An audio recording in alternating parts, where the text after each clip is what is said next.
I've had lots of questions from you about Usufruct, which is wonderful because I do hope that this can or will be of benefit to some of you at some point. Many of you have asked me to explain about Usufruct in more detail and give you some idea of how it works in law. So what I'll do first of all is I will explain the legal definition of Usufruct so that you can understand exactly how it works. An usufruct is a legal right accorded to a person or party that confers the temporary right to use and derive income or benefit from someone else's property. It is a limited real right that can be found in many mixed and civil law jurisdictions.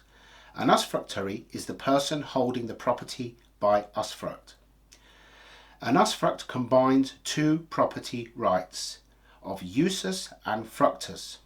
Usus refers to the right to use something directly without damaging or altering it, and fructus refers to the right to enjoy the fruits of that property being used. That is, to profit from the real property by leasing it, selling crops produced by it, charging admission to enter it, living in it, or similar. So how usufruct works. In usufruct, a person or group has the right to use the property of another they do not own, but have a contractually sanctioned interest in it. There are two types of usufruct, perfect and imperfect. In perfect usufruct, the usufructuary can use the property and can profit from it, but cannot change it in a substantial way. For example, if the owner of a business becomes incapacitated and gives usufruct to a relative to run the business for him or her, the usufructuary can run the business but can't sell it or tear down the building and rebuild it. In an imperfect usufruct system, the usufructuary does have some power to alter the property, such as when a landowner grants usufruct to a piece of land for agricultural use. The usufructuary may have the right to make improvements. However, the usufructuary does not own these improvements. When the usufruct ends, they belong to the original owner or to his or her estate. So hopefully that clarifies it. So in a situation where you would use that, for example, you wanted to transfer your residential home to your children, hopefully many years before you pass on, to avoid paying death tax if the property is worth a significant amount.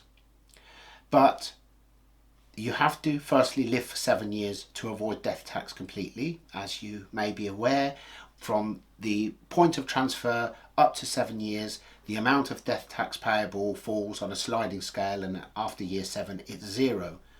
But there have been cases, people I know, who have transferred properties to their children and children have thrown their own parents out.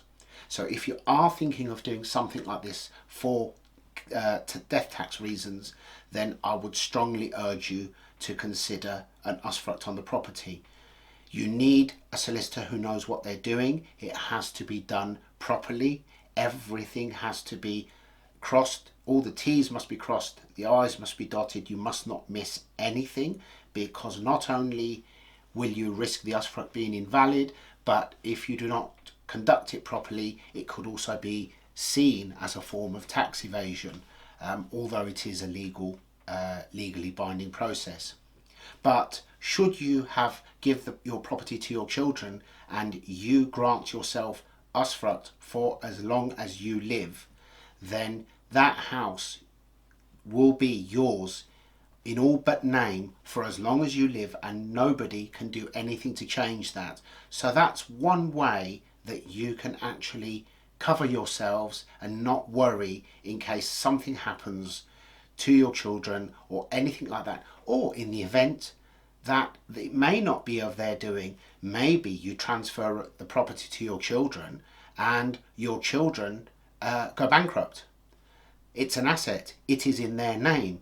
If you do not have a very rock solid reason to live in that property, that property could then be repossessed and you could be evicted by the bank. But if you have Usufruct, even if that were to happen, you cannot be evicted from that property for as long as you live. So it's just a thought, something to consider. You would definitely need to get professional advice. I'm just making a suggestion. I've made this to a few people. They've gone on to get professional advice and they've done things in exactly this way so that they're covered. I really do hope that this helps, and as always, should you wish to contact me, my email's at the bottom of this video, or you can message me directly, and I will see you next time.